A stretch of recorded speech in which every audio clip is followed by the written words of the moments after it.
I knew kind of at an early age, in the 12 to 15 years of age, that I wanted to be a golf professional later on, and that's where I've kind of gone all my life. And I've just been one of these guys who's been kind of lucky that kind of knew where he wanted to go from the very beginning.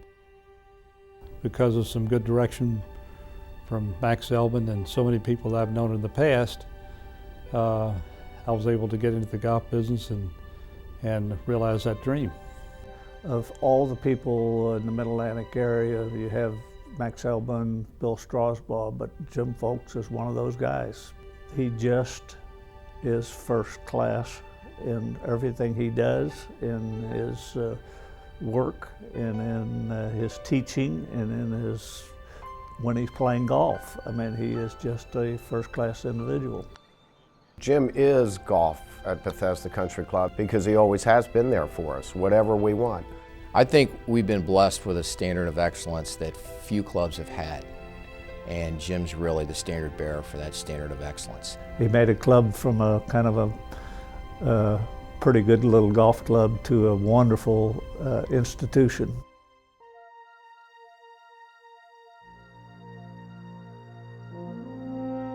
Jim has been one of the key people in taking this club to a new level, a level which I think is fair to say Bethesda Country Club is one of the premier private clubs in America.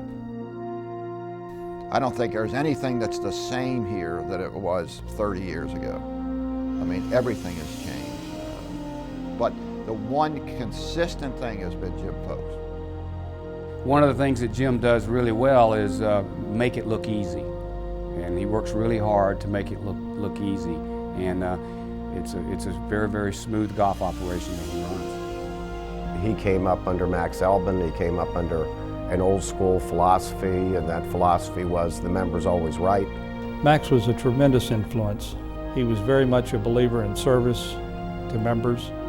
He made the golf business really real to me as far as what you should really do to make it become a good club professional. And service was a big part of it. The great thing about Jim's operation is the service. You look at his pro shop, it's one of the best. You look at the people he has working for him now, they're tops.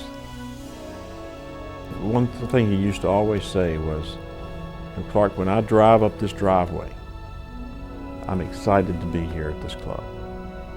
Okay? I want to be here.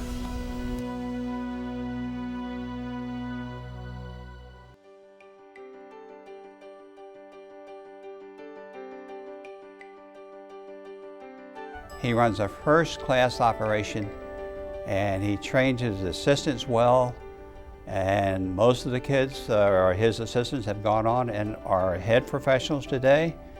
So that shows you what Jim's all about. One of the things that I'm most appreciative that Jim did for me and for all of us, he was very good at allowing us a lot of responsibility. He got us involved with the bookkeeping and the behind-the-scenes business aspects. He let us go with him when he would do his buying, and we were with him every step of the way, and lots of times he would turn those things over to us, and what a great experience. A lot of golf professionals don't have the confidence to allow their staff to have that much responsibility, but Jim did, and it sure did help us down the road. I don't know if anybody's mentioned the word teacher, but he was a teacher.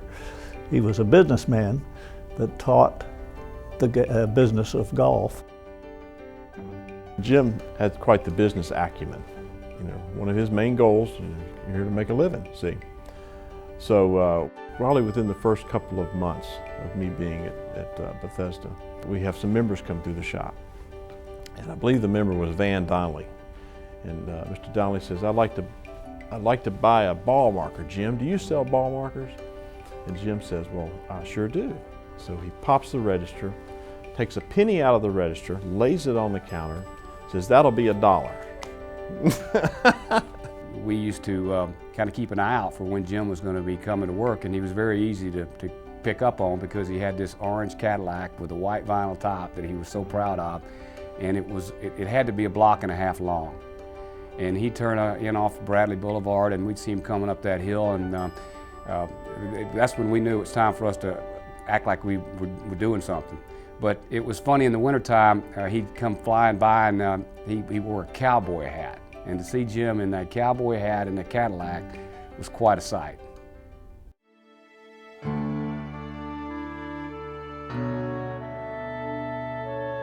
Believe me, my wife, she's great. She's allowed me to be able to do many things for, with the PGA of America, and Sue has been very instrumental in things that I've done with the PGA and with this club. You can't really be successful in this business without a solid partner. His children, Michael and Laura, and their support. Jim no doubt has that support. I've told many of my young men that work here, it's not a job that you get involved with, it's a way of life. And when you get into this way of life, like this, with the hours that are involved, that every weekend, every holiday, your family lives it too. I was probably not as good a guy as I should have been at Christmas time and getting home as early as I could. One of the funniest stories that I know about Jim happened when he was working as an assistant at Burning Tree. Apparently back in those days, the assistant professionals would deliver Christmas gifts on Christmas Eve if the members hadn't stopped by to pick them up, so they did that service for the members. And apparently every time Jim was stopping at a home, they would invite him in for a Christmas cocktail. And he didn't get home till about 12 or 1 o'clock in the morning. Sue got so upset at Jim, she picked up the Christmas tree, went out the sliding glass doors and tossed it over the balcony. Sue got a little mad, and Sue's just a little gal, but she was pretty mighty that night. Can you envision Sue, 5'2", tossing a, but ever since then, I'm like, Sue, whatever you want. Yes, ma'am, whatever you need. She woke me up, that's for sure.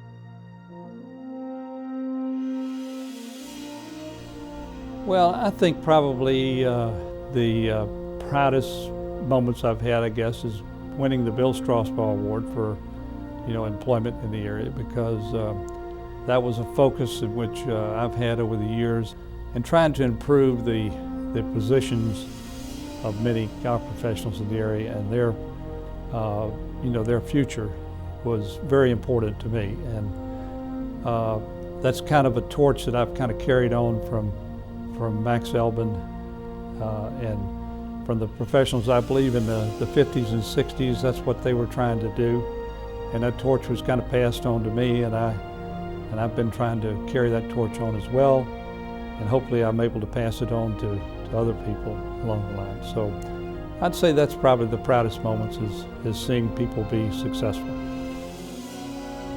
I guess that everybody wants to say that when he left, that he made a difference, and that's probably what I would like to have him say, just very simply.